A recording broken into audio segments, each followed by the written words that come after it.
दोस्तों बात करने वाले ओला इलेक्ट्रिक के स्टॉक के बारे में। जैसा कि दोस्तों आज आपने देखा कि ओला के शेयर के अंदर भाई 9% तक के यहाँ पे इंट्राडे के अंदर गिरावट देखने को मिली है। मतलब भाई कहने का ये है कि स्टॉक भाई बहुत बड़ी गिरावट में हमें देखने को मिला। एंड यहाँ से देखा जाए तो क्लोजिंग है शेयर की कुछ हद तक रिकवरी के साथ नजर आए। मतलब यहाँ पे 5% की गिरावट के साथ स्टॉक ने जो क्लोजिंग है वो करी है। देखिए अभी के टाइम ओला के शेयर में गिरावट क्यों हो रही है, जैसा कि आपको खुद को पता है कि हाल के अंदर पैसा डबल हुआ है।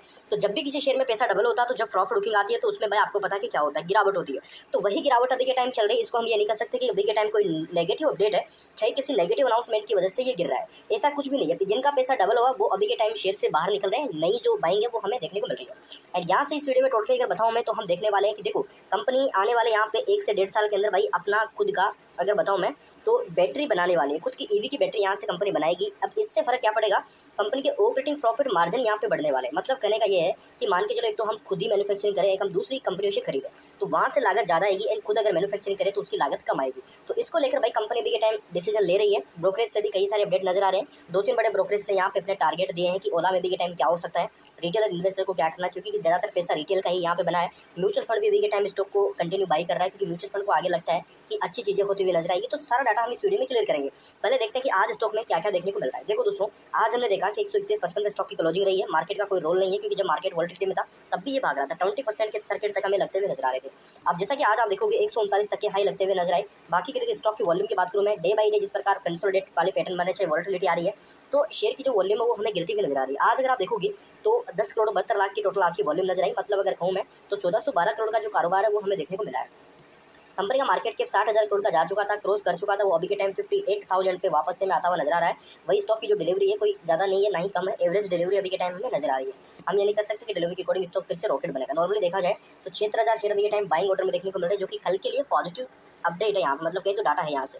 अब आप देखोगे इंट्राडे के अंदर तो भाई सुबह एकदम से बड़ा करेक्शन आया था, इसके बाद स्टॉक ने रिकवरी भी करी एंड इसके बाद सस्टेन स्टॉक ने किया। मतलब यहाँ पे देखोगे तो लोगों ने ताबड़तोड़ तरीके से शेयर बेचे एंड शेयर ने भाई अराउंड 130 रुपये के नीचे अपना लो यहाँ से क्रिएट किया। कल की वीडियो में आपको सपोर्ट लेवल बताए थे एंड ये भी मैंने बताया था कि अभी के टाइम जिस प्रकार मार्केट का हाल है ना भाई, मार्केट भाग भी नहीं रहा, गिर भी ना, नॉर्मली एक लेवल पे ट्रेड कर रहा है। एंड ओला के अंदर पैसा डबल हुआ है। तो ओला में अगर मान के चलो थोड़ी सी भी नेगेटिविटी आती है, थोड़ा सा भी प्रेशर आता है तो ओला के शेयरों में हमें प्रॉफिट बुकिंग नजर आएगी, जो कि भारी तरीके से होगी। तो अगर कहें आज तो 10-12 करोड़ की जो वॉल्यूम आई टोटली ये हमें प्रॉफिट बुकिंग के तौर पे नजर आती हुई आई।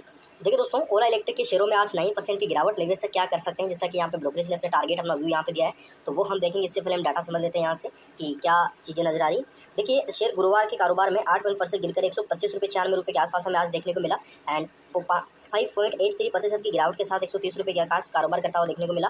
एंड इस कीमत पर दोस्तों 20 अगस्त 2 को कुछ सत्रों से पहले 157 रुपये के आसपास के रिकॉर्ड हाई लगे थे। 17% का बड़ा उछाल आया था। उसके बाद जैसा कि देखोगे अभी के टाइम कोई उछाल नहीं है। नॉर्मली हमें यहाँ पे नेगेटिविटी में स्टॉक कंटिन्यू नजर आ रहा है। देखिए उल्लेखित गिरावट के बावजूद हाल ही में सूचीबद्ध शेयर ने अपने आरंभिक अगर सार्वजनिक निगम IPO के अकॉर्डिंग देखें तो 76 रुपये से भाई यहाँ पे अराउंड 72% की तेजी बढ़त हासिल करी। 9 अगस्त को यहाँ पे अगर आप देखोगे बाजार में धीमी शुरुआत की थी, लेकिन सूचीबद्ध होने के बाद शेयरों ने अपर सर्किट की रफ्तार यहाँ से पकड़ी। देखिए DR चौकसी यहाँ पे फिनसर्व प्राइवेट लिमिटेड के MD देवेन चौकसी ने बिजनेस टुडे टीवी को बताया कि जहां तक IPO और IPO के बाद की बात है ना तो बुनियादी तौर पर कुछ नहीं बदला है। फिलहाल कंपनी को हर वाहन पर करीब 24,000 रुपये का जो घाटा है भाई वो हो रहा है। अब आप खुद यहाँ पे समझ सकते हो कि प्रति वाहन पर 24,000 रुपये का घाटा कंपनी लेके बैठी हुई है। एंड इससे उभरने के लिए बैटरी की लागत कम करने की जरूरत है। एंड कंपनी आने वाले टाइम में अगर बैटरी की लागत कम करती है, मैन्युफैक्चरिंग खुद ही करती है तो भाई ऑपरेटिंग प्रॉफिट बढ़ेगा, मार्जिन कंपनी के अपने आप बढ़ते हुए नजर आएंगे। जैसे कि देखोगे जैसे ही कंपनी अपना खुद का विनिर्माण शुरू करेगी वह बैटरी की लागत कम करने की स्थिति में होगी। अब जैसा होगा तब कंपनी लाभ में आने से पहले संकेत दिखाएगी। तो आप समझ सकते हो कि अभी के टाइम प्रॉब्लम कहाँ है भाई, ठीक है ना।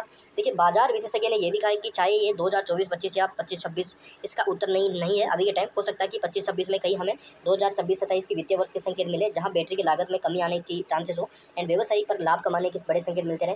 अगर सीधा सीधा बताऊँ ना मैं तो अभी के टाइम कंपनी है लॉस मेकिंग। आने वाले टाइम में कंपनी की प्रॉफिट मेकिंग बनती है आने वाले 2-3 साल में तो फिर कुछ बड़ा हो सकता है। बट अभी के टाइम में ये भी बता दूं कि देखो इलेक्ट्रिक का शेयर है, इलेक्ट्रिक का इसलिए चल रहा है। अगर इसी की साइड में कुछ अलग होता ना यहाँ पे तो ये इतना भागता भी नहीं, इतना नहीं चलता। अब यहाँ पे देखो चौकसी ने बताया कि इसके बावजूद अगर आप देखो कि स्टॉक में वृद्धि इसलिए हुई क्योंकि बाजार में ईवी एंड जो मूल उपकरण निर्माता पर शुद्ध फोकस नहीं है। देखिए टाइम ईवी के ज्यादातर शेयर नहीं है जो कि परमानेंटली ईवी पर ही फोकस कर रहे हैं। तो ये टोटली ईवी का ही शेयर है। ईवी के बट ए पे 3 व्हीकल के 2 व्हीकल के ऐसे शेयर अभी के टाइम नहीं है यहाँ पे।